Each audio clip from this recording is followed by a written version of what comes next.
Olá, pessoal, tudo bem? Hoje nós vamos para a nossa segunda aula de Química e falaremos hoje sobre os modelos atômicos. Bom, para a gente poder estudar modelos atômicos, a gente tem que voltar lá na Grécia Antiga, onde Aristóteles iniciou com a preocupação na constituição da matéria, ou seja, ele começou a olhar para as substâncias e se preocupar o que formavam essas substâncias, de onde vinham as substâncias, do que eram feitas essas substâncias.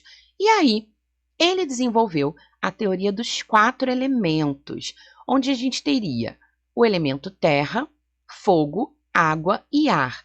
E tudo o que existia era formado pela combinação desses 4 elementos e também de algumas situações. Então, o que fazia a transição da água para o ar e vice-versa era a condição de ser úmido. O que fazia a transição entre o ar e o fogo e vice-versa era o quente. O que fazia a transição entre o fogo e a terra era o seco. E o que fazia a transição entre a terra e a água era o frio. Então, a partir desses 4 elementos e também das 4 possibilidades que a gente tinha, ele conseguia explicar, naquela época, a existência de todas as substâncias. Porém, essa foi uma teoria que não se sustentou durante muito tempo. E aí, por volta de 460 a 379 a.C., a gente teve a origem da teoria atômica propriamente dita. Também na Grécia Antiga, um filósofo chamado Demócrito, ele olhou para uma pedra e pensou: qual é a menor porção que eu consigo dividir essa pedra? Então, ele fez o teste. Ele começou a quebrar, até chegar na menor porção possível para aquela pedra. E aí, ele deu o nome dessa menor porção possível de átomo. Átomo, a palavra significa não divisível. E isso quebrou a ideia dos 4 elementos que Aristóteles tinha proposto. Por quê? Ao invés de termos a ideia da combinação de apenas 4 elementos, a gente passa para a ideia de átomos de substância. Então, a gente tem um átomo de pedra, um átomo de madeira, um átomo de água. A gente começa a olhar para as substâncias e dizer que a menor porção que eu consigo ter daquela substância vai ser um átomo dela. Essa teoria ela foi sustentada durante muitos anos. E aí, em 1808, a gente tem o primeiro modelo atômico efetivo, que teve sua origem com Dalton. Dalton propôs que toda a matéria era composta de partículas fundamentais, os átomos. Então, o nome átomo permanece. Essas partículas, elas eram muito pequenas, esféricas, maciças, indestrutíveis e indivisíveis. Todos os elementos químicos, eles são caracterizados por seus átomos, e o átomo de um determinado elemento é sempre idêntico a outro. Se a gente tem átomos diferentes, temos também elementos químicos diferentes. E por último, ele também disse que as transformações químicas consistem em uma combinação, separação ou rearranjo de átomos. Então, para Dalton, os átomos eram como pequenas bolinhas, esferas, que eram completamente maciças e indivisíveis. Então, um átomo de um elemento X, ele teria uma determinada característica, como aqui, por exemplo, está representado por uma bolinha menor na cor vermelha. Um átomo de um elemento Y deve ser diferente do átomo do elemento X. Então, ele tem que ter um tamanho diferente e uma característica diferente, que aqui está representado pela coloração verde. Quando a gente forma uma substância que é composta do elemento X e do elemento Y, a gente vai ter a união desses átomos para formar um composto químico. Esse modelo, ele ficou conhecido como o modelo da bola de bilhar. Então, por que bola de bilhar? Porque a bola de bilhar, que é o mesmo que uma bola de sinuca, ela é uma esfera maciça.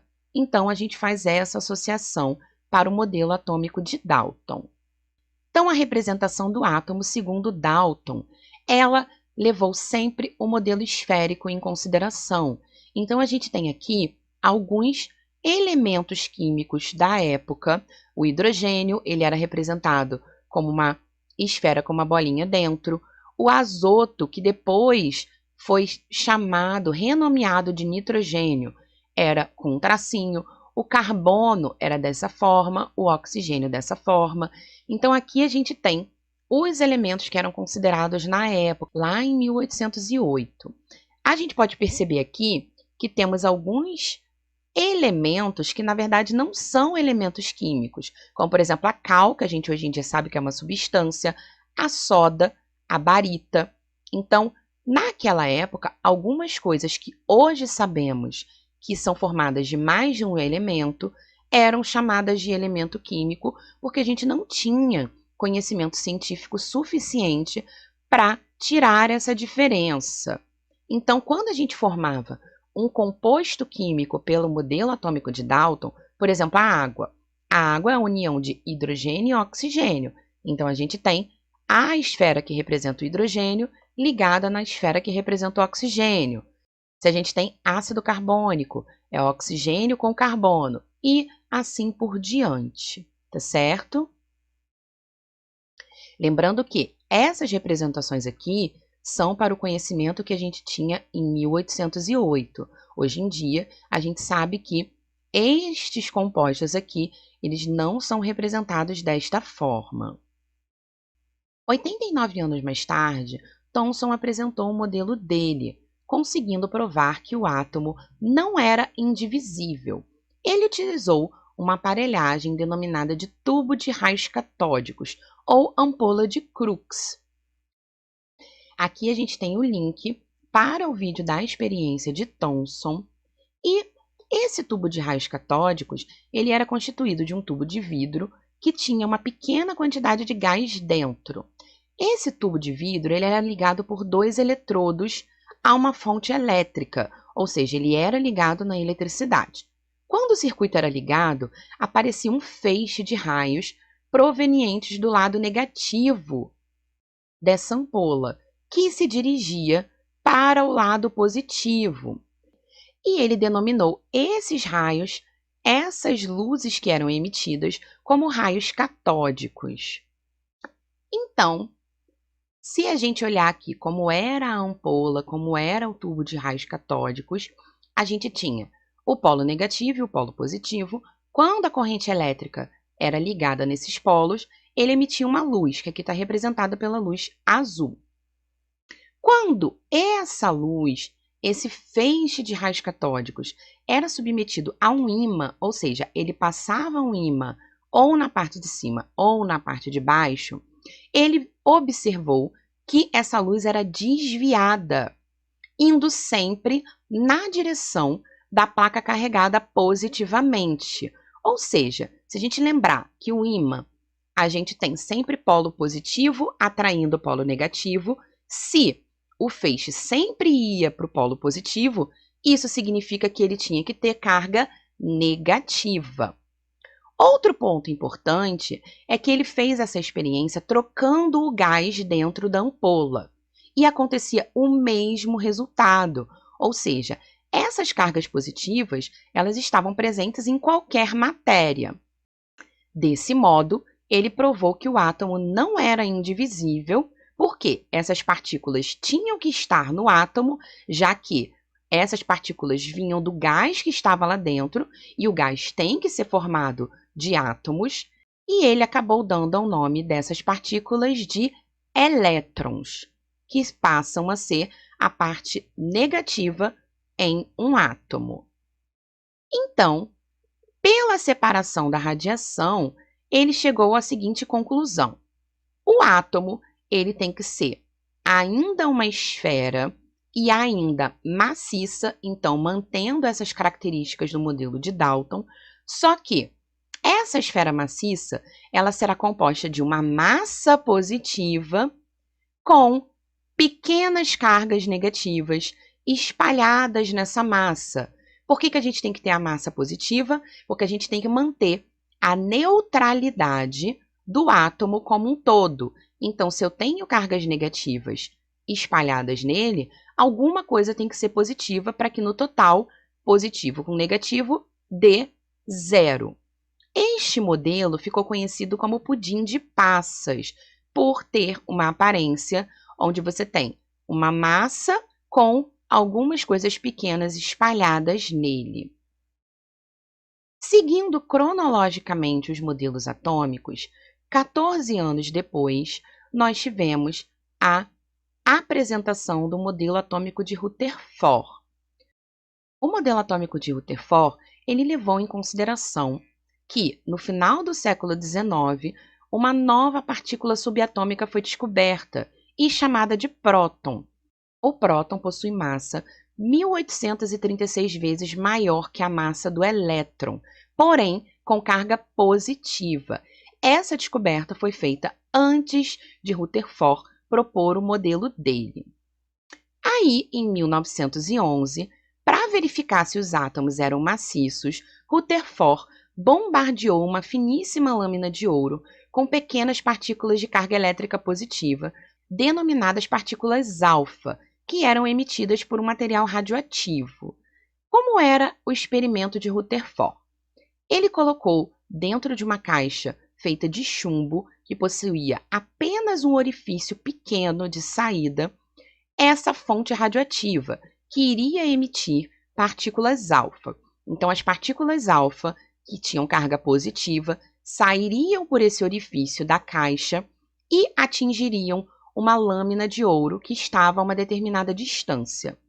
Para poder identificar o que estava ocorrendo, já que nós não somos capazes de enxergar partículas radioativas, ele colocou um filme fotográfico em volta desta lâmina de ouro. Por quê? Quando ele revelasse esse filme fotográfico, ele iria ver onde houve marcação, ou seja, identificando onde as partículas radioativas teriam batido. E aí, após deixar essa lâmina de ouro ser bombardeada por partículas radioativas durante um tempo, ele revelou o filme fotográfico. E o que ele observou? Primeiro, a maior parte das partículas alfa atravessava a lâmina sem sofrer desvios. Qual foi a conclusão que ele teve a partir disso? A maior parte do átomo deve ser vazia. E nesse espaço vazio, que ele deu o nome de eletrosfera, devem estar localizados os elétrons. Segunda observação, poucas partículas alfa, uma em cada 20.000, não atravessavam a lâmina, ou seja, batiam na lâmina de ouro e voltavam. E aí, a conclusão dele foi: deve existir no átomo uma pequena região onde está concentrada a sua massa, que ele deu o nome de núcleo. Terceira observação, algumas partículas alfa sofriam desvio de trajetória ao atravessar a lâmina, ou seja, passavam pela lâmina, porém não seguiam em linha reta, desviavam para um lado ou para outro. Então, ele chegou à conclusão que o núcleo do átomo deve ser positivo, o que provoca uma repulsão nas partículas alfa, que também são positivas. Para a gente poder visualizar isso um pouquinho melhor, a gente pode montar esse esquema aqui. Se a gente considerar que a lâmina de ouro é feita de átomos, ou seja, seguindo o modelo de Thomson, ela teria que ser feita dos átomos todos grudadinhos, porque a gente está no estado sólido. E no estado sólido, as partículas estão todas muito próximas umas das outras. Então, a partícula alfa vem, se ela passa pela região vazia do átomo, ela vai seguir direto. Se ela bate diretamente no núcleo do átomo, ela vai se desviar. E se ela passa próximo ao núcleo, mas não bate diretamente, ela vai sofrer um desvio, porém ainda irá atravessar a lâmina de ouro. Então, o Rutherford modificou o modelo de Thomson da seguinte maneira. Ele supôs que o átomo ele seria esférico ainda, com um pequeno núcleo rodeado por um grande volume, no qual os elétrons estariam espalhados. Então, essa parte aqui externa ao núcleo seria onde ficariam os elétrons espalhados de forma aleatória. Então, o átomo ele passa a ser uma estrutura praticamente vazia e não uma esfera maciça, constituída de um núcleo muito pequeno com carga positiva, onde se concentra quase toda a massa do átomo, e elétrons com carga negativa localizado na eletrosfera e movendo-se em volta deste núcleo. O átomo seria, então, um sistema semelhante ao sistema solar, ou seja, o átomo de Rutherford ele tem um modelo planetário, onde o núcleo do átomo seria como o Sol no sistema solar e os elétrons fariam o papel dos planetas, girando ao redor deste núcleo. No entanto, o modelo atômico de Rutherford tinha alguns problemas que foram solucionados em 1913 por Niels Bohr. O Bohr era aluno de Rutherford, então trabalhava com ele, tinha acompanhado a proposta do modelo de Rutherford e resolveu fazer algumas novas experiências para tentar consertar os problemas do modelo de seu professor. Qual foi a proposta de Bohr? Bohr propôs que os elétrons continuariam se movimentando ao redor do núcleo, porém, ao invés de uma movimentação aleatória, os elétrons se movimentariam em órbitas circulares, chamadas de camadas ou níveis. E esses níveis possuíam valores de energia fixa. Os elétrons nunca iriam permanecer entre um nível e outro, porém, eles podiam passar, ou seja, pular de um nível para outro, desde que de um nível de energia menor para um nível maior, se eles adquirissem quantidade de energia suficiente. E neste caso, a gente dizia que o elétron havia sido excitado. Esses elétrons, eles não permanecem excitados, e quando eles retornam ao seu nível de origem, ou seja, ao seu nível inicial, eles liberam energia sob a forma de luz. Para a gente entender um pouquinho melhor, vamos observar aqui uma figura. Aqui na figura a gente tem um elétron simbolizado aqui pela bolinha vermelha, que vai receber uma energia externa e ser excitado para um nível maior, ou seja, para a próxima camada, ou seja, para uma camada mais externa. Quando ele recebe essa energia, ele vai para essa camada mais externa e vira um elétron excitado. Porém, ele não pode permanecer assim. O elétron quer voltar para o seu nível de origem. E quando ele retorna, ele vai liberar esta energia com a forma de luz.